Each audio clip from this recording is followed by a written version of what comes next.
Hi, welcome to Project Brupeg. We're converting a sunken trawler into a global expedition and research boat. We're community funded and you can get on board. Today, after Damien closed up the tanks, we now have to pressure test them. So we're going to put piles of water in there, put some air in there and see if anything bursts. I'm Jess, by the way.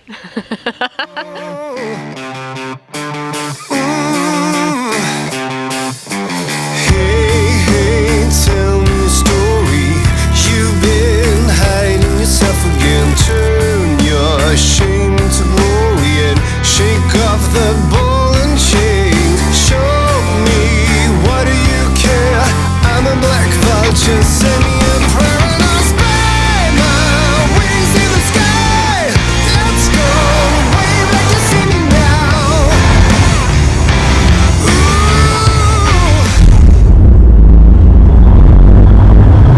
So we got heaps on today in the kitchen of doom.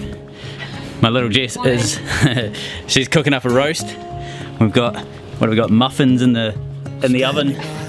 Roast over the back there. What have we got today? What are we doing today? We're pressure testing the tanks, the 4 tanks at the front, Yeah. and getting into the editing of that for next Thursday. And I'm also editing up the gauge episode as well. And we've got Phil probably dropping in to say hello. Phil's ex-Navy, and Dane's going to probably pick his brains. And Dane's doing a clean up out the back. I'll show you that in a minute. Finally got some shelving and some organisation, so we've been doing that. Nice. Busy day.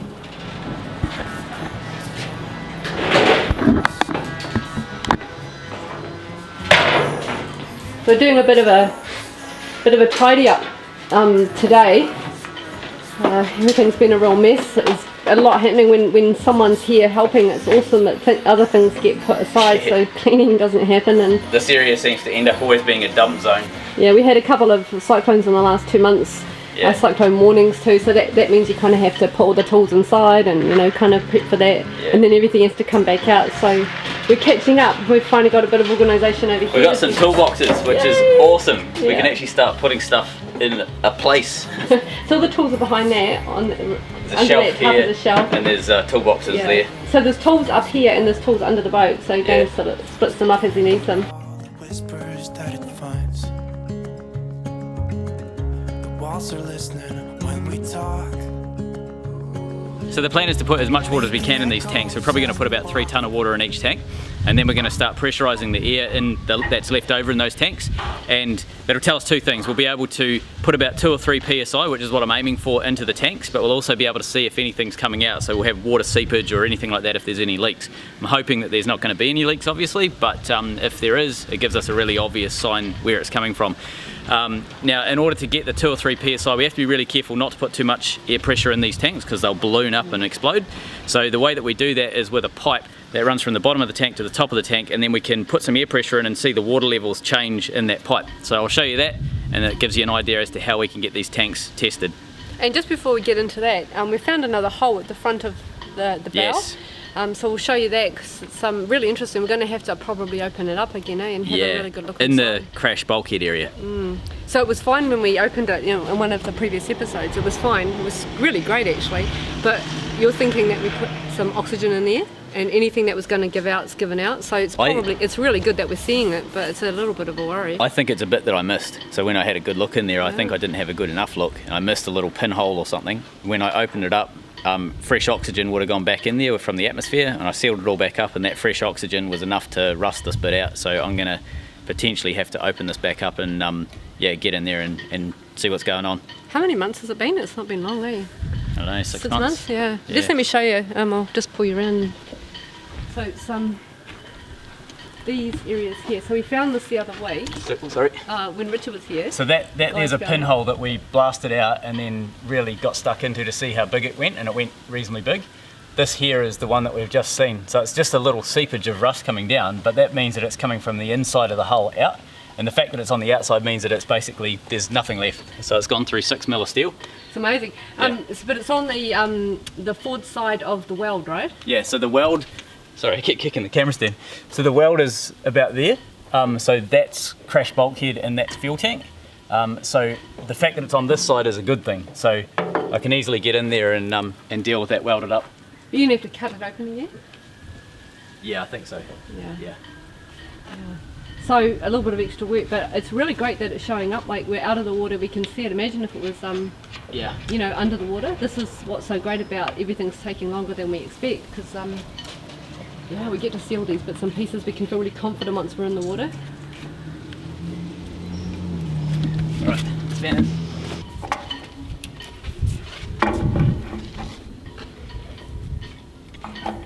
What I've got here is just a bunch of cheap irrigation fittings, which is all we need to be able to test the tank. They don't have to have a lot of pressure in them, and they don't have to last very long. So we've got this is a bung that goes into the fuel tank. This is just a T-fitting, irrigation T-fitting. So what I'm doing is creating a 13mm, this allows me to run a 13mm clear tube up to the top of the tank. And then on the bottom here I'm going to have a ball valve, so that when I need to dump the water out of the tank I can just open the ball valve and out it goes. But this is the main thing for me today, is to be able to tell how much pressure I've got in the tank by how much the water level in this little pipe is moving. And it's sometimes measured in inches, so you only want a couple of inches, like 2 or 3 inches of movement tops, because that only means you're getting a few inches of pressure in the actual tank itself. We don't want to put like 40 or 50 psi into this tank, because if we do that we're going to basically explode something. You only need a couple of psi, and you just hold it there for quite a while, and that's enough to tell you if you're leaking. It's no different. The only difference having excess pressure will give you in theory is the leak will show up faster. If you've got 100 psi, the leak's going to just be belting out air the whole time. If you've got 2 or 3 psi, it'll take longer and it'll be a bit harder to see, but it'll still show up. But at what point do you start cracking welds? Probably 10 psi. Yeah, so 100 psi is ridiculous. Yeah, you'll blow the boat apart. You'll find a leak. You'll find a leak because you blew the boat up. You've decided there is a leak. You'll find a leak if you put that much psi into it. Yeah. That's funny. Okay, so we're not doing that today. That's right. Do that, and that gets it big enough. Yeah.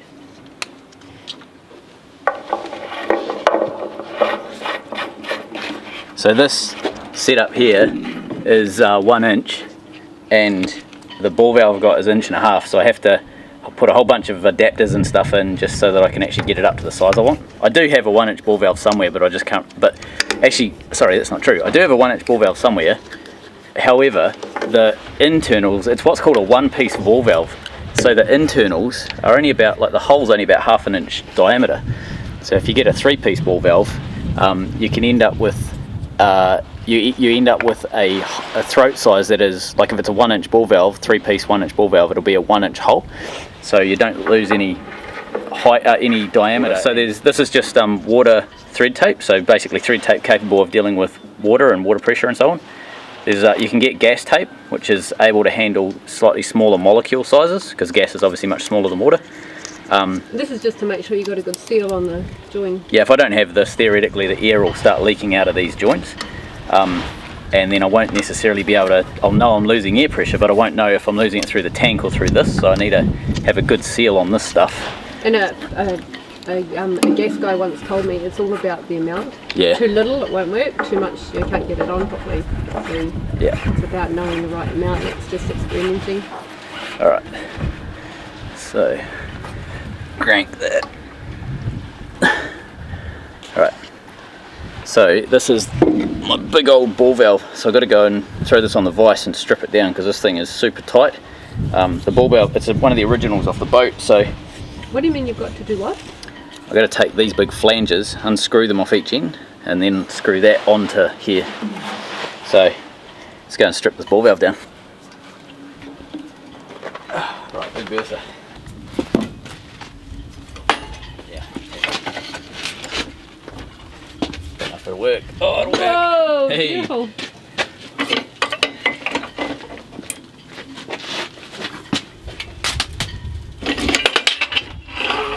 So some ball valves have these little locking pins on the handle, so it slides up and down the handle.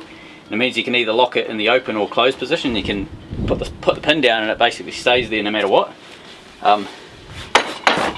It's good in some situations, in others it's a real pain because it makes it difficult to just easily race down and switch a ball valve open or something like that. I think it's a survey requirement to have them. Can't really remember. Okay, so right now that ball valve's closed. This is the locking pin. It's a bit stiff on this one because there's barnacles and stuff on it. Tap that down like that, and these two little forks over this side slot over top of the cast Right, and you can't pin. turn it. It's physically not possible to move that handle now, so that's locked off. There's no way that can come open unless someone lifts that up and then moves the handle.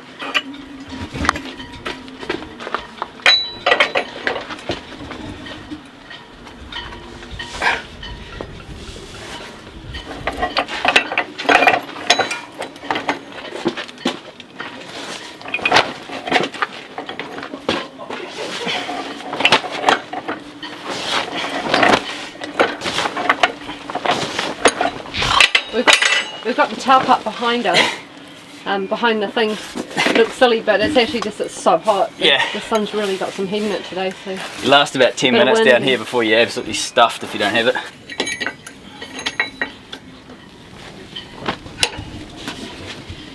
I need these flanges, particularly the ones that have the threads on like that, because I need to put a cap on it and screw it into a fuel, the fuel. This is on the boat? Yeah, on the tank. I need to basically block off a port that's in the cofferdam. I need to climb in the cofferdam and close that off.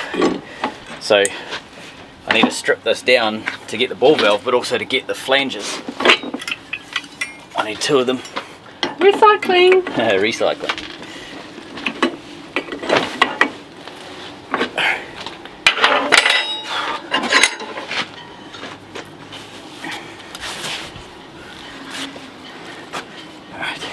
Good. It's clean, isn't it? Yeah, no, it's good. Luckily on the boat they use these standardised flanges, so there's flanges all over the boat and they're all exactly the same, which is incredibly helpful.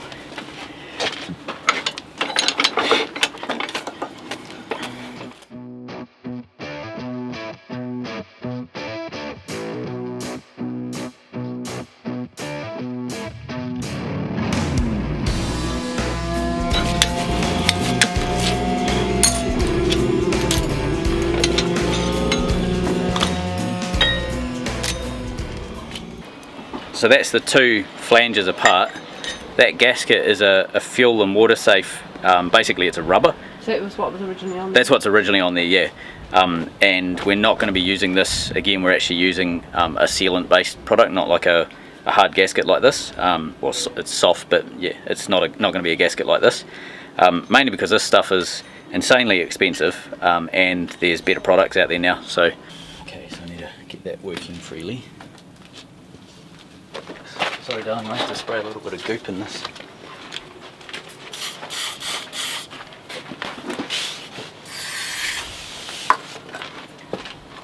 Is it moving? Or? I'm actually going to strip it down. I need to get it free or else I'll never be able to undo it on the thing.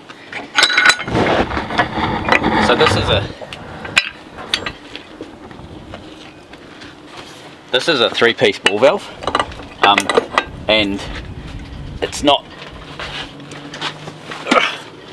There we go. Right. So I'm going to open it up, show you what's inside them. So this is, when they say 3-piece ball valve, this is part 1, this is part 2, and the ball inside is the third part. So that there is I think it's a Teflon type stuff. It's basically a seal, and that's what the ball valve actually seals up against and stops water or oil or whatever it is flowing through.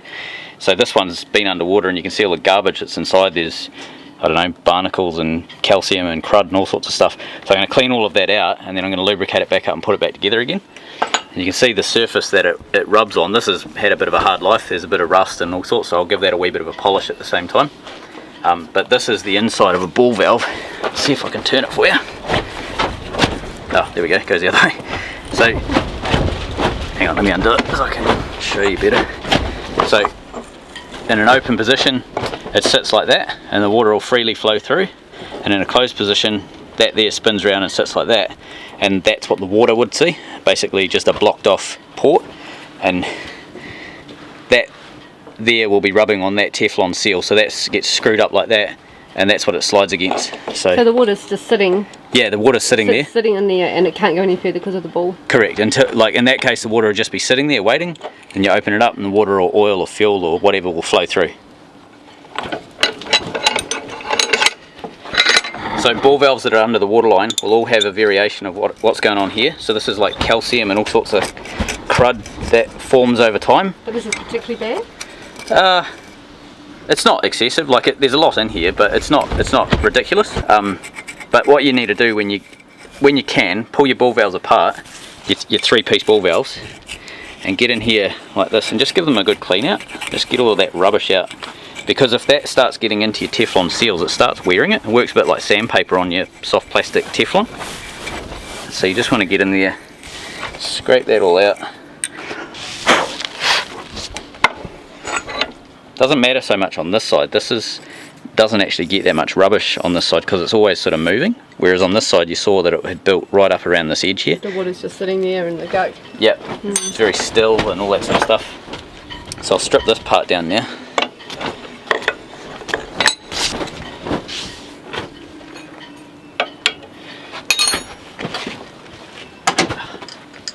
Save a bit of time.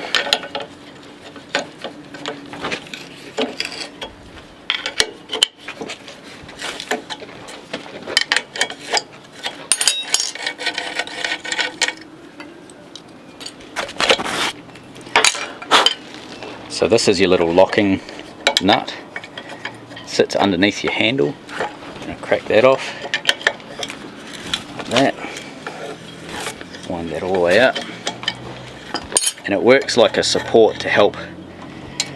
So if you have a look down there, you can see there's a white, looks like a white washer or a white ring. That's another Teflon liner essentially, and that is what helps guide this whole thing. If that wasn't there, this valve in the middle would be all floppy and it would be useless basically. So we need to now get that out, which can be a challenge. Sometimes they come loose easy. This time they won't.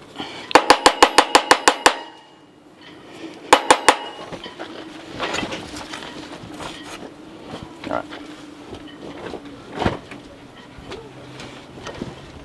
Probably have to pick that out, I think.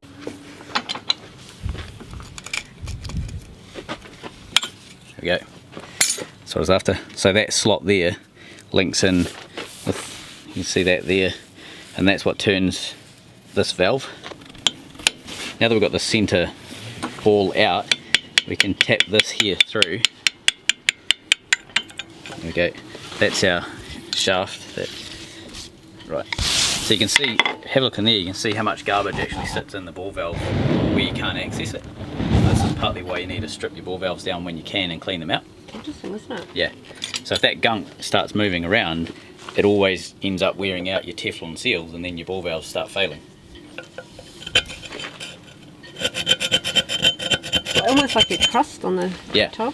So some of these ball valves, like bigger ball valves, this is only 1.5 inches, but like a big ball valve, like a 5-inch ball valve or something, you know, might be $1,000 for a proper 3-piece stainless ball valve.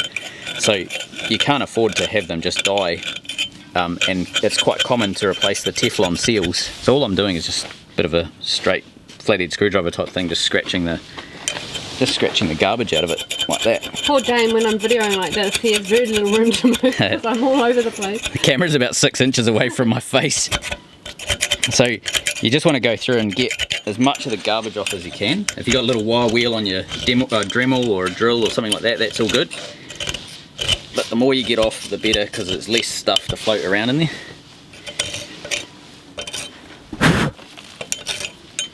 There we go.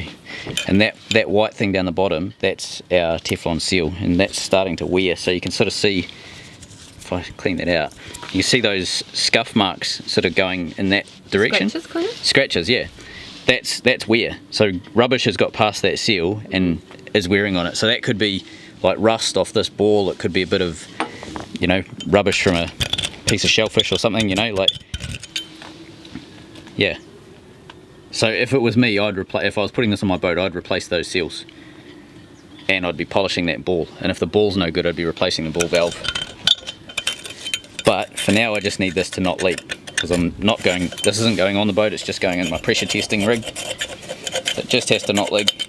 And I can probably do that with a bit of grease or something. Alright, so let's go and give this a clean.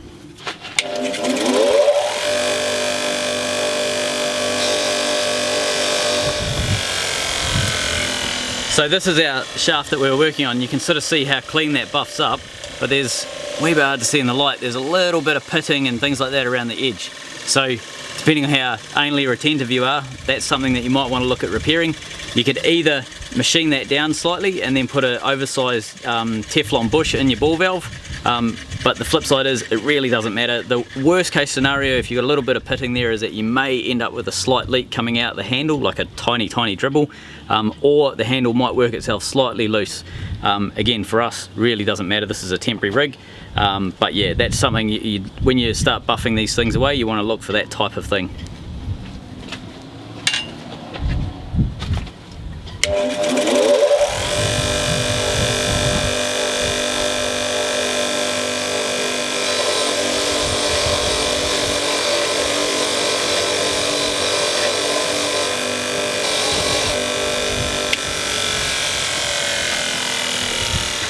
So to give you an idea of what sort of difference it makes when you're buffing these sort of things, that there's what we started with. So it's sort of quite manky, there's a lot of rust, there's calcium build-up, there's all sorts of stuff. And that there's basically what it comes up with.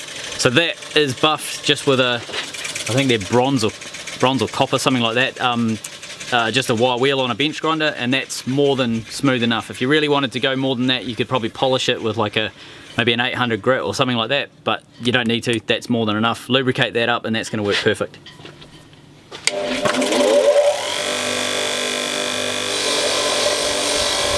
Alright, final talk on this thing. You see there's pits all over this surface, all the way around, particularly on this edge here, and a little bit on this edge over this side.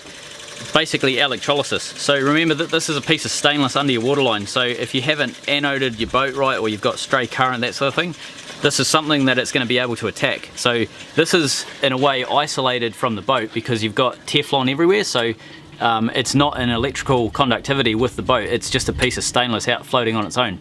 So if you have parked in a marina or whatever and there's stray current, this is something that potentially can be eaten away, and it's one of the reasons why people with non-conductive boats like glass or wood will often try and link their metal together with cables on the inside of the boat. It's sometimes pretty difficult to protect ball valves because, as I say, this part is isolated completely from the boat. But yeah, it's a sure sign that at some point in this ball valve's life there's been electrolysis happening on this here. So is that replacement that needs to be replaced? You could that properly like that. Depends on where that sits, but yeah, I'd say you probably want to replace this. So I would probably even suggest, because you need to replace the Teflon seals, because you need to replace this, you're probably getting to the stage where you want to consider replacing the whole ball valve. All right. Like, you could get away with it, you could rebuild it, but it's probably never going to be as good as a new one. Yeah, that would be my thoughts anyway.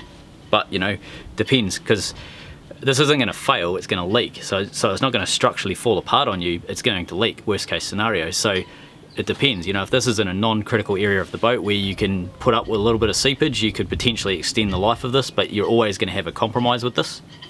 It's surprising, isn't it, because with all that gunk on it, you'd never think there was a little bit of, there's quite a little bit of a chew out of there, isn't there? Like yeah, until you start pulling it apart and actually really looking at how bad it is, you don't know. Yeah. So to give these Teflon seals a bit of a clean, I'm just using a wee bit of inox.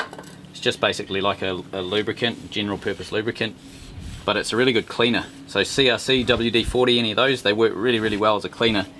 You can sort of see that's come up really nice and white, so there's not a lot of rubbish left on that. And I can tell that it's clean because I get a clean part of the rag, and if I wipe around it, it should come up with very little discoloration. So that's actually not clean enough. If this was an engine, that wouldn't be clean enough. In this case, it's fine for what I'm doing, but it's a great way of telling if you've cleaned your parts good enough. Get a white rag and just keep cleaning until it can come out white.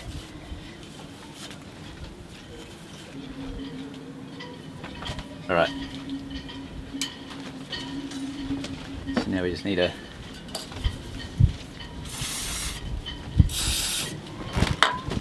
throw that one back together. Cool.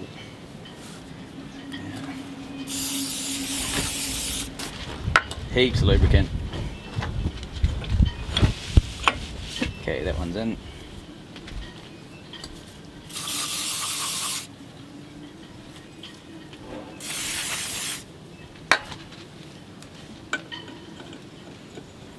I should be putting a thread sealer on that, but I'm not gonna. It's also got a little Teflon O-ring in there which will seal it up. It's partly why I'm not gonna bother, because I know that that'll work today.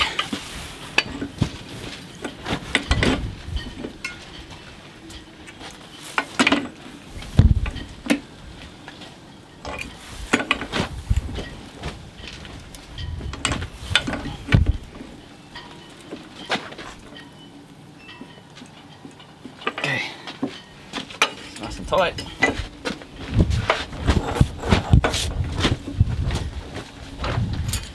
Right. Closed, open, closed, open, closed. Nice. Right.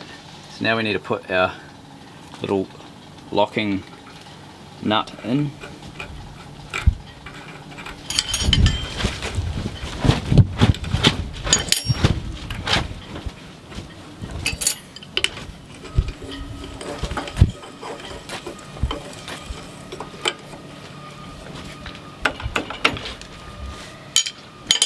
And then that's ready to go. Cool, so that's nice and smooth movement the whole way through. There's no binding up. Really happy with that. So now, let's throw that one. For some reason I've got nuts and spring washers from some other project sitting on my bench. Alright, cool, so that's that one done.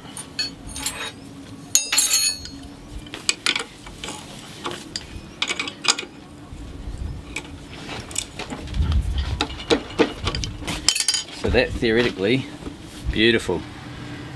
So that is how you recondition a ball valve. Irony is a cruel mistress.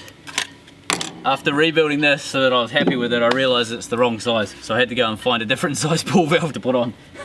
So I'm not going to bother rebuilding this one, it worked fine.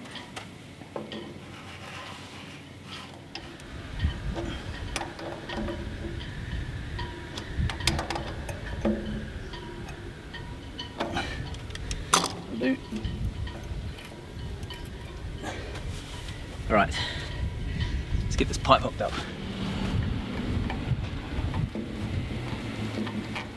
Pipe on, now we're going to go and sort out these flanges and the cofferdam.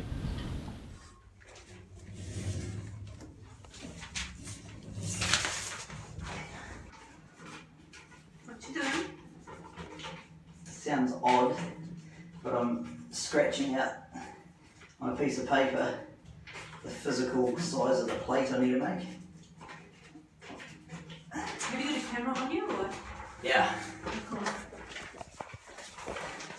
So, if you can see that, with the dirt on my fingers and the edges on the flange, I know that the bolt holes are there, and that's the edge of the flange. So I'll cut that out with scissors, and I can make a steel plate that'll blank that off.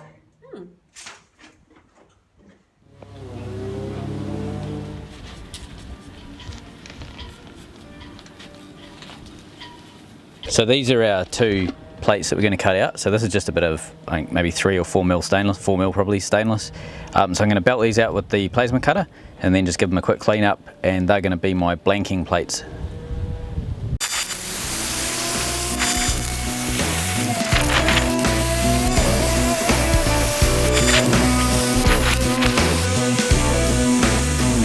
I've got my feet in the mud and you don't realize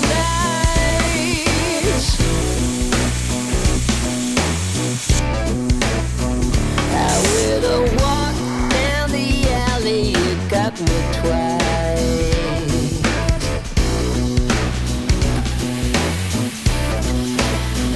Caught my eye, caught my hunger, and I'm caught in half.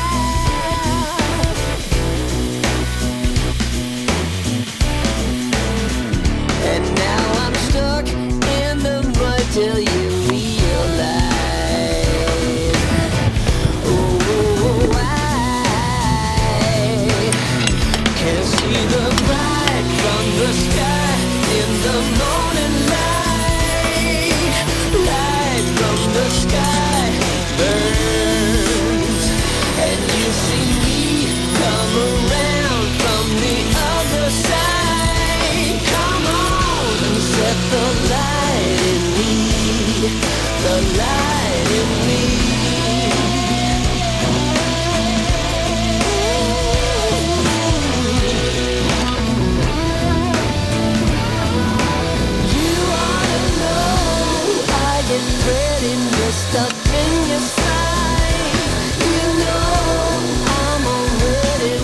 you treat me right.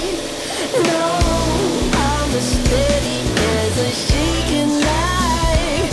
You know it's real, you know it's real. Can't see the bright from the sky. So this is the stainless flange that we've just made for it with our mega adjustable bolt holes, and this stuff here is basically quite a thick cork. You can sort of see it's maybe, I don't know, 4mm thick, something like that. What I'm going to do is basically cut out a gasket that's exactly the same shape as this, and that way it's going to allow me to be able to just reuse it from one side to the other, because I've only got one of these flanges now. I was thinking of building a few of them and putting one on every tank, but my plasma cutter has decided to pike itself, and consequently I have one flange, and therefore I'm going to have to reuse it, so I'm going to use this gasket material over and over again.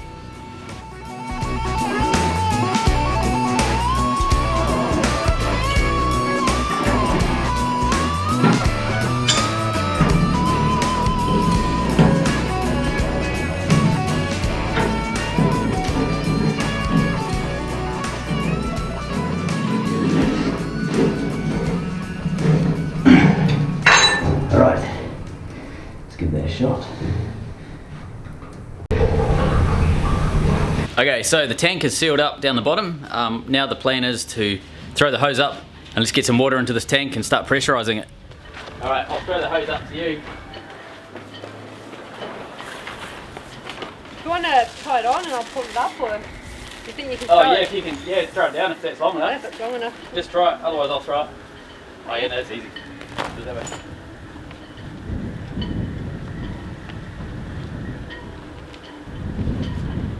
Try that. Cool. So in that one with the scupper,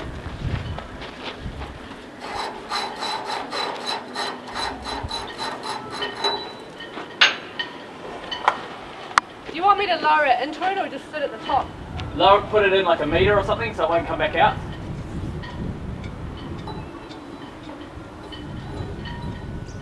It doesn't matter how far it is, just dump it in, you know. When you've done that, I need to pull the clear pipe up so I'm not got a big loop in the bottom. Okay, just give me a sec. Yep.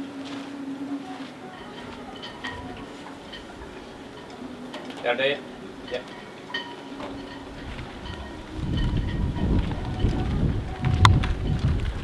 Cool, and that tells me the amount of liquid in it, you know.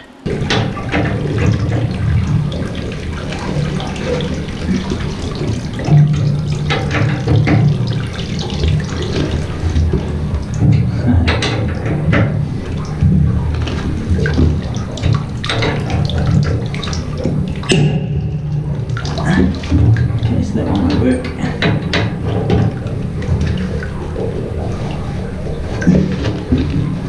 Okay, we still have a leak going on.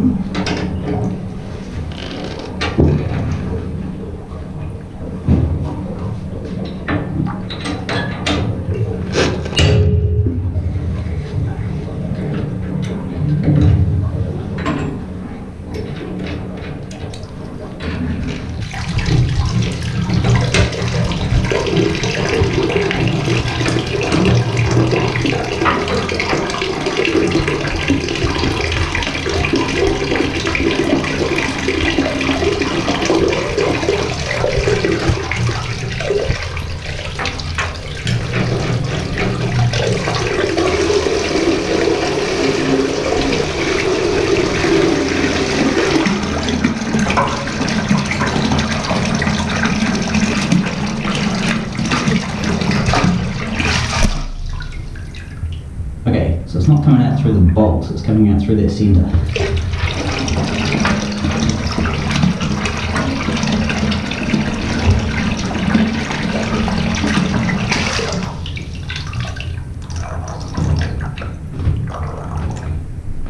Okay, so I'm not getting enough sealing on that middle. Good. So this is happening in Brupeg at the moment. Yeah, she's filling up with water.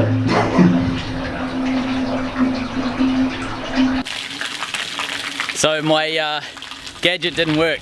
it's leaking into the cofferdam, and the cofferdam's leaking out of the boat. So behind me you can kind of hear it. See if you can, over the back there, it's draining away. I'm dumping the water that we put in so far down to that level of that, whatever that little plate thing is that I made.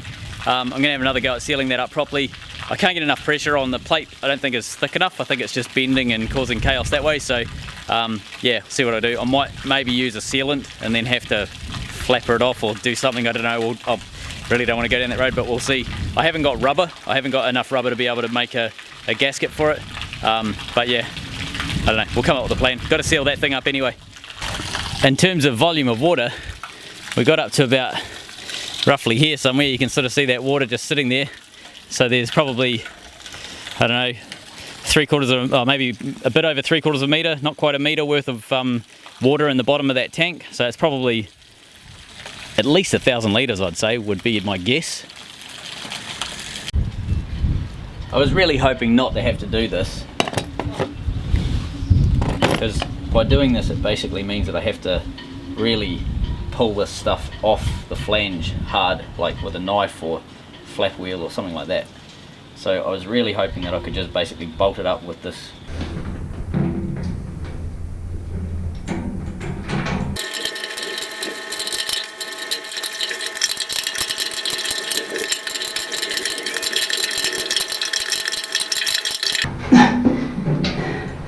Right, let's let that set and then we'll fill it back up.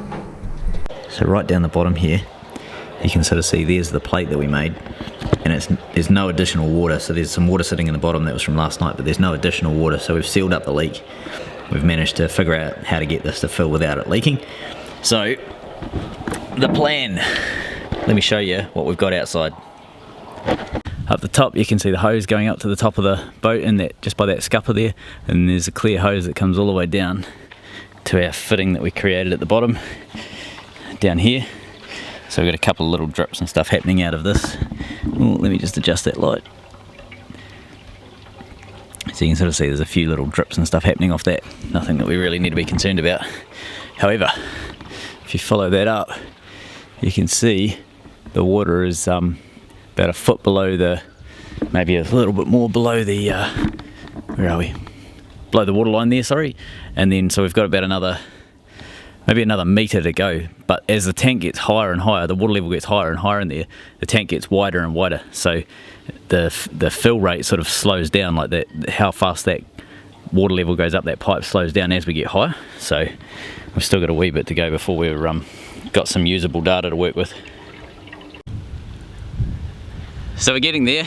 If I try and zoom in, there's the level of the water, and you can sort of make out that weld mark going down there. So we're about a foot away from having a full tank, I think.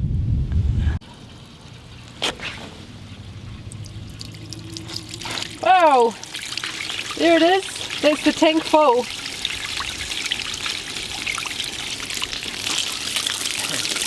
That's cool.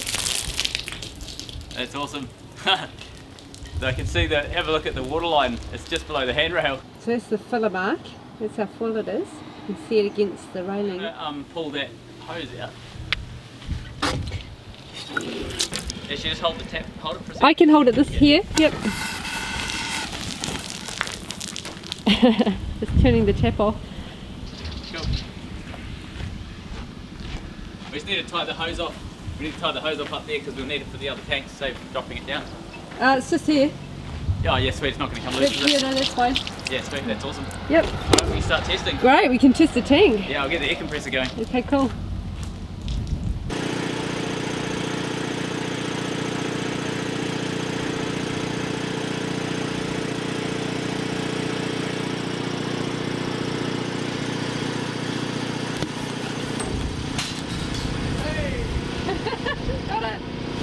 That there is the water level that is in the tanks, but it's not necessarily the tanks, they're well down. This is actually the top of the filler neck where you'd put the fuel in. So what I want to do is mark all the way around that pipe.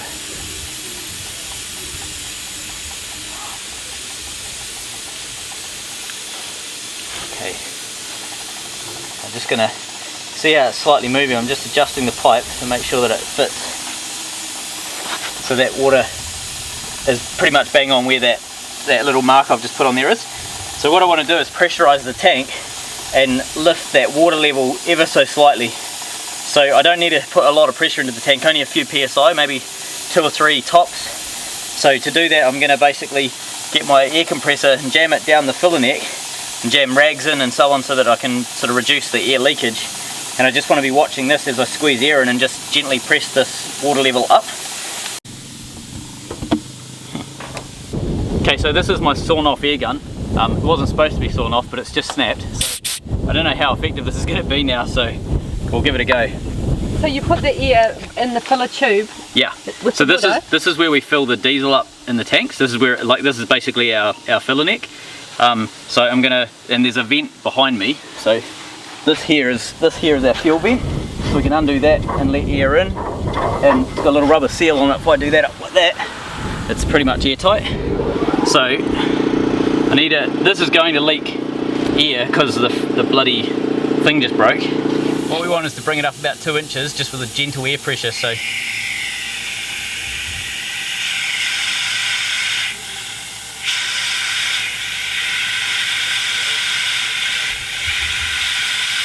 bit hard to get it spot on.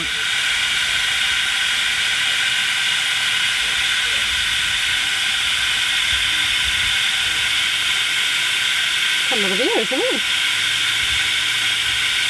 Yeah, I'm leaking air out of the filler neck, so I have to put in enough to pressurise it whilst it's leaking, if that makes sense. Oop. Don't blow my boat up. I won't.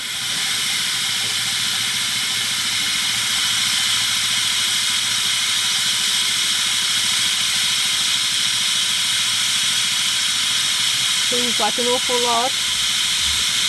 So that's holding a pretty consistent pressure about there. You see that sort of stabilised out a couple of inches above the line. I'm going to go around now and look for any water leakage and stuff. Welds in the cofferdam and around the bung at the bottom. I want to make sure that the weld around the bung isn't leaking. But other than that, there was nothing else that we really touched. So the rest of it obviously pressure tests up okay. But and the reason why I wanted to have it as full as I did, like you know, leaking out the top of the filler neck here, was because we had to weld up. For some reason, they'd put screws through the cabin floor and into the fuel tank. And I took all of those out and then welded the holes back up. And I wanted to make sure that those holes are all like in good nick and everything. I don't know why they screwed that. Seems Putting the floor on, maybe. It seems kind of an insane thing to do, to screw into your fuel tank. But so now I just want to go through and make sure that I can't see any water coming out of it. So we've gone through and tested. You can see this is the fuel access port that we put on. The paint isn't all the way around at the bottom there, but there's no leaks. It's perfectly dry on the bottom of it. There's no leaks around this little gadget here. So this is our crash bulkhead tester thing to make sure we haven't opened the hull up. And then that port there isn't leaking. That's working really well. This one down here, so that port there isn't leaking. That's working well.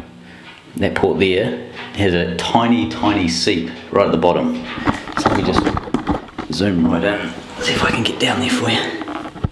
You can see ever so slightly it's leaking out the bottom. So I've got to go through and deal with that. But other than that, I'm pretty happy. That's the only leak I've been able to find.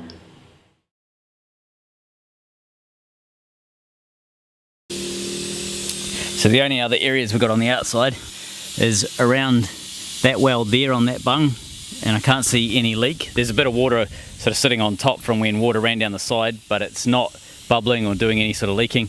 And then all the way around this weld, when we did the when we cut the side out of the boat and then welded it back in, that weld there is bone dry as well. So I'm pretty stoked. I thought I would have more issues than this, to be really frank. I thought there'd be something.